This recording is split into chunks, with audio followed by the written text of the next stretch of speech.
حضرت محمد صلی اللہ علیہ وآلہ وسلم کنوینینٹلی جو احکامات دوسرے مسلمانوں تک پہنچاتے تھے کہ یہ میرے اللہ کا حکم ہے، خود ان احکامات کے اوپر عمل درآمد نہیں کرتے تھے. مثلا دوسرے مسلمانوں کو 4 شادیوں تک کی اجازت تھی، آپ کے پاس 10-11 تھی، ٹھیک ہے نا. دوسرے مسلمانوں کو حکم تھا کہ تم زکوٰۃ دو، خود کبھی زکوٰۃ نہیں دی.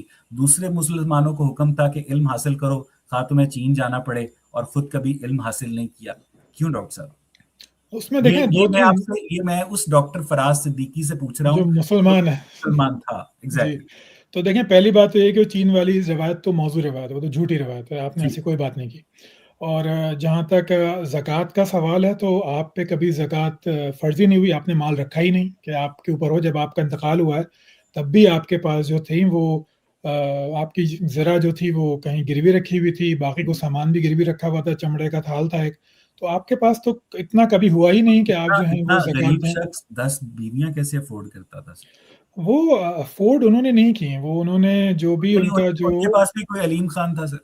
نہیں نہیں، ان کے پاس جو بھی مطلب this is man I call it now pure genius کہ you lead from the front. جیسے ہمارے ایک علامہ مشرقی ہوئے ہیں جن کو آج ہم جانتے بھی نہیں، تو وہ تھرڈ کلاس علامہ میں سفر، عنایت اللہ مشرقی. عنایت اللہ مشرقی، وہ تھرڈ کلاس میں سفر کرتے تھے، اور وہ اگر کبھی لیٹ ہو جاتے تھے اپنی ٹریننگ میں تو ویسے ہی بید کھاتے تھے جیسے کہ باقی سپاہی کھاتے تھے. تو ان کی فالوئنگ پاگلوں والی تھی. ابوالکلام آزاد سے بھی بہت زیادہ ان کی فالوئنگ تھی. تو انہوں نے بھی محمد صلی اللہ علیہ وسلم واز اے جینیس، یا وہ واقعی ان کو تھا کہ وہ اللہ کے رسول ہیں. تو انہوں نے شدید غربت میں زندگی گزاری، ساری تکلیف اپنے اوپر لی. لیکن شادیوں والی بات وہ ایک شاید واحد بات ہے جو آپ نے اپنے آپ کو اس سے استثنا لیا، کیونکہ آپ تو شریعت دینے والے تھے نا، تو آپ کو یہ اختیار تھا. اور پھر بھی قرآن مجید میں آ گیا کہ بھائی اب آپ مزید بیویاں نہ لیں. مجھے سورت و آیات تو اب یاد نہیں ہے، ڈاکٹر لیکن صاحب وہ اسکیزوفرینیا کا جو مریض ہوتا ہے اسے اس کے دماغ میں آوازیں آتی ہیں.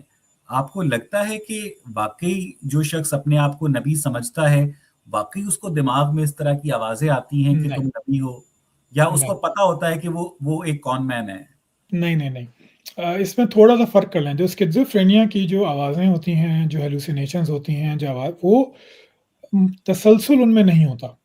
اور دوسرا یہ کہ وہ ان میں ربط نہیں ہوتا. مطلب وہ یہ نہیں ہوتا کہ آپ کو آج ایک بات آئی ہے، پھر وہ آپ کو یاد رہی، پھر آپ نے اس سے اگلی بات کی. یو کنفیبولیٹ، آپ بار بار اس میں، یعنی اگر آپ اسکیزوفرینیا کے مریض کا انٹرویو لیں کہ وہ کیا سنتا ہے، تو ہر بات آپ کو وہی ڈیٹ اور ٹائم کی کہانی تھوڑی سی الگ سنائے گا.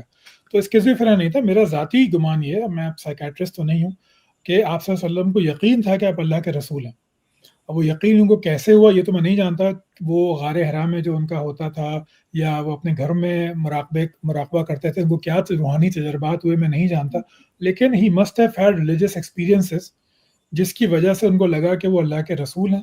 اور اس کے بعد وہ ریلیجیس ایکسپیرینسز آگے بڑھتے رہے. حضرت خدیجہ کے بعد جو تھا اس میں بہت اضافہ ہو گیا. اب اس میں آپ بہت ساری باتیں کر سکتے ہیں، لیکن پرسنلی آئی ڈونٹ تھنک، جتنا میرا علم ہے، کہ آپ کو اسکیزوفرینیا یا ایسی کوئی بیماری نہیں تھی. آپ کو یقین تھا کہ آپ اللہ کے رسول ہیں. اور ایسا کئی دفعہ ہوا ہے. مطلب ایک تھامس منسٹر ایک انسان تھا جو ابھی اس کے نام پہ قصبہ بھی ہے یہاں پہ، کہ جب وہ عیسائی تھا تو اس کو اللہ اس سے بات کرتا تھا، اور وہ 12 لوگوں کو لے کے نکلا کہ میں پوری اس فوج کو قتل کر دوں گا، کیونکہ میں نکلوں گا اور عیسیٰ اتریں گے. تو عیسیٰ علیہ السلام تو نہیں اترے، وہ 5 منٹ کے اندر اس کے سارے لوگ مر گئے. لیکن وہ بھی اتنا کنونس تھا کہ وہ سینٹ ہے. تو ایسے لوگوں کے ساتھ واقعات ہوتے ہیں، ہر مذہب میں ہوتے ہیں. رشی ہوئے ہیں، منی ہوئے ہیں، بودھ ہوئے ہیں. تو ان کو ہمیشہ جو تھا کوئی نہ کوئی ریولیشن ہوتی ہے.